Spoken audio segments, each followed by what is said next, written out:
Assalamualaikum warahmatullahi wabarakatuh. Jumpa lagi dengan Bu Rahma pada video pembelajaran kita kelas 6. Anak-anakku, hari ini kita akan belajar tema 4 globalisasi dengan muatan pelajaran IPA KD 3.6, yaitu menjelaskan cara menghasilkan, menyalurkan, dan hemat energi listrik. Dalam kehidupan sehari-hari, energi listrik sangat dibutuhkan. Begitu juga perannya untuk perkembangan teknologi di berbagai bidang. Oleh karena itu, kebutuhan energi listrik pada era globalisasi selalu mengalami peningkatan. Lalu, apakah kamu sudah tahu bagaimana listrik dihasilkan? Listrik dihasilkan dengan memanfaatkan berbagai sumber energi. Sumber energi tersebut ada yang dapat diperbaharui dan ada yang tidak dapat diperbaharui. Untuk sumber energi listrik yang dapat diperbaharui bisa diperoleh dari tekanan angin, ombak, solar, atau sinar matahari, biomasa yang berasal dari tumbuhan dan hewan, air, dan panas bumi atau geotermal. Sedangkan untuk sumber energi listrik yang tidak dapat diperbaharui bisa diperoleh dari batu bara, minyak bumi, gas alam, dan nuklir. Kita harus bijak dalam memanfaatkan energi listrik karena sumber energi listrik yang tidak dapat diperbaharui lama-kelamaan bisa habis. Indonesia sendiri memiliki berbagai pembangkit energi listrik. Di antaranya, yang pertama ada PLTN Batan di Jawa Barat. PLTN adalah pembangkit listrik dengan menggunakan tenaga nuklir.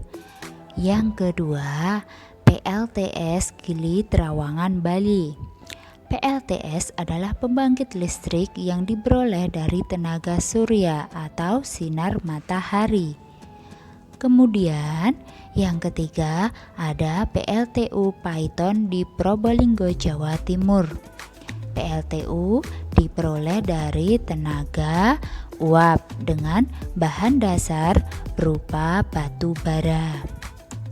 Yang keempat ada PLTGU Karawang di Jawa Barat.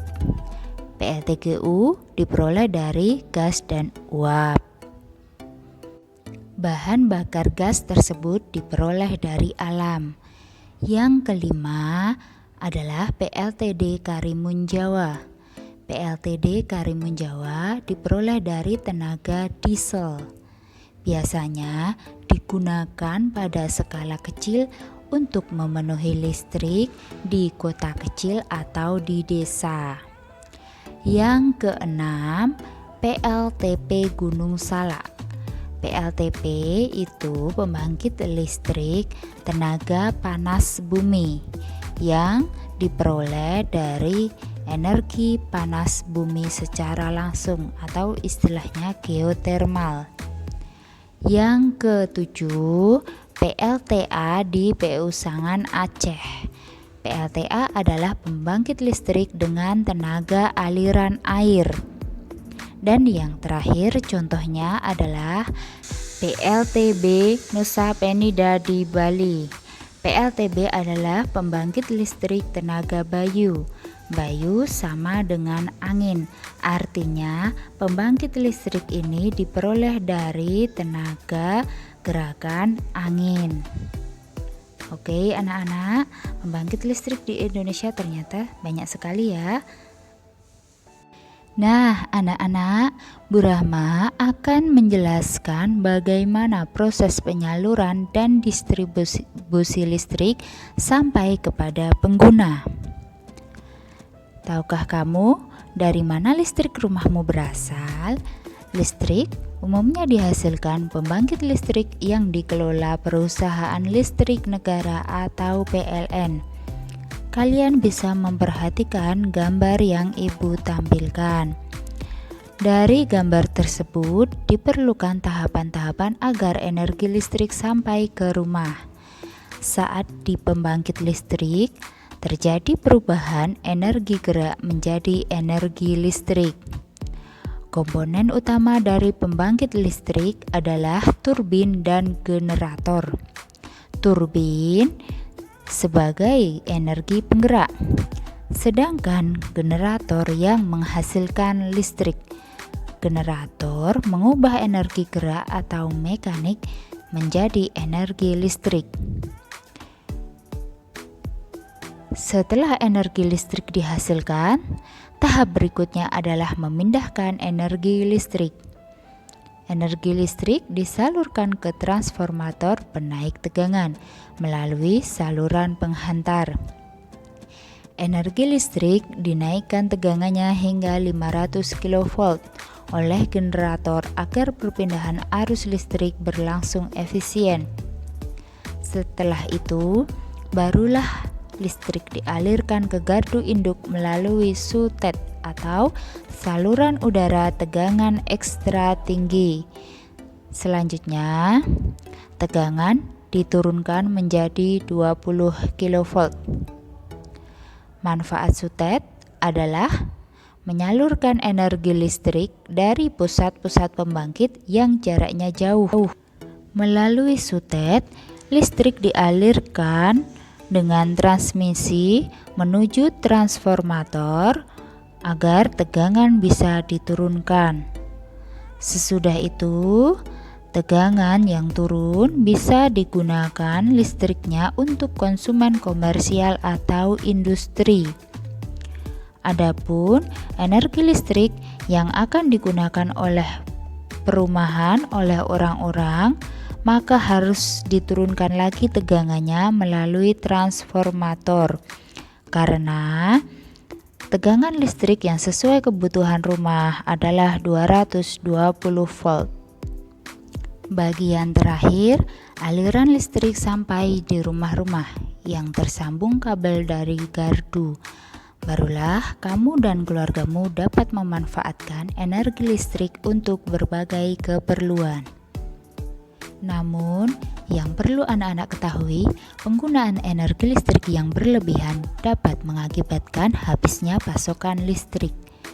Bahan bakar yang digunakan untuk energi listrik tidak dapat diperbaharui, sehingga kita harus menghemat penggunaan listrik. Selain menghemat penggunaan listrik, kita dapat menggunakan sumber energi alternatif untuk menghasilkan listrik. Energi alternatif atau disebut energi terbarukan merupakan energi yang berasal dari alam. Salah satu contoh energi alternatif untuk menghasilkan listrik berasal dari sinar matahari. Peralatan yang digunakan berupa panel surya, yaitu sebuah alat berbentuk lempengan logam yang mampu mengubah energi matahari menjadi energi listrik. Lempengan logam tersebut dirakit dalam jumlah banyak yang saling terhubung. Semakin banyak logam rakitan, semakin besar energi listrik yang dihasilkan. Anak-anak bisa melihat gambar tersebut untuk mengetahui bagaimana prinsip dasar teknologi panel surya yang sebenarnya. Prinsip kerja panel surya pada dasarnya adalah memfokuskan energi panas matahari ke satu titik objek. Jika panas matahari dapat dikumpulkan, maka energi panas matahari dapat pula diubah menjadi energi listrik. Anak-anak bisa melihat pada gambar, setelah energi matahari ditangkap oleh panel surya, selanjutnya energi panas tersebut diubah menjadi energi listrik. Energi listrik kemudian disimpan sementara dalam baterai yang ada di panel surya. Energi listrik kemudian dialirkan melalui kabel-kabel listrik yang menghubungkan ke semua peralatan listrik, sehingga peralatan listrik yang mendapatkan energi listrik dapat berfungsi sesuai kegunaannya. Penggunaan panel surya merupakan salah satu upaya memanfaatkan energi alternatif yang berasal dari matahari. Kita bisa melihat penggunaan panel surya di lingkungan sekitar kita. Contohnya, panel surya pada atap rumah untuk mencukupi kebutuhan energi listrik di rumah tersebut. Kemudian kita bisa melihat panel surya pada lampu lalu lintas. Saat ini banyak dikembangkan sebagai upaya penghematan energi listrik. Kita bisa juga melihat panel surya pada lampu penerangan jalan untuk mencukupi kebutuhan energi listrik pada lampu tersebut. Pada mesin kalkulator, energi matahari diubah menjadi energi listrik dan menyimpannya di baterai. Panel surya juga dimanfaatkan untuk menyalakan kamera pengintai atau CCTV.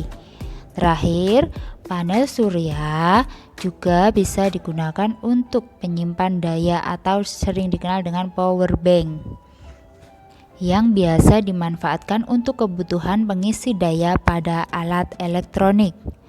Ternyata banyak sekali ya penggunaan panel surya untuk kehidupan sehari-hari di lingkungan sekitar kita.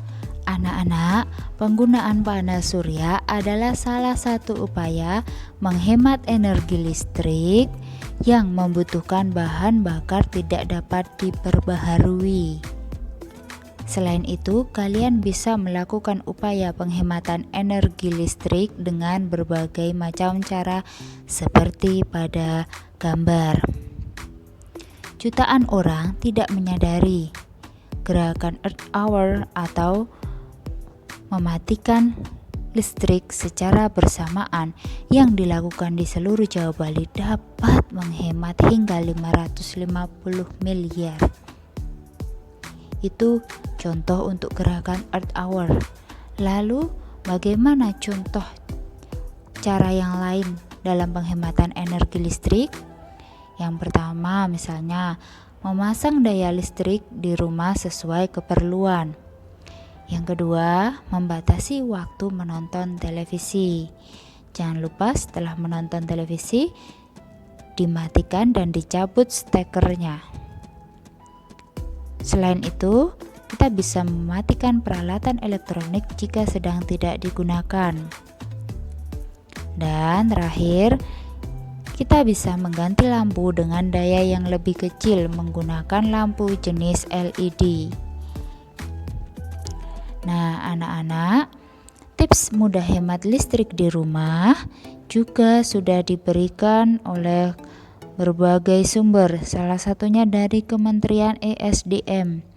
Di situ sudah dijelaskan tips penghematan dalam menggunakan alat elektronik berupa AC, lampu, mesin cuci, kulkas, dan komputer.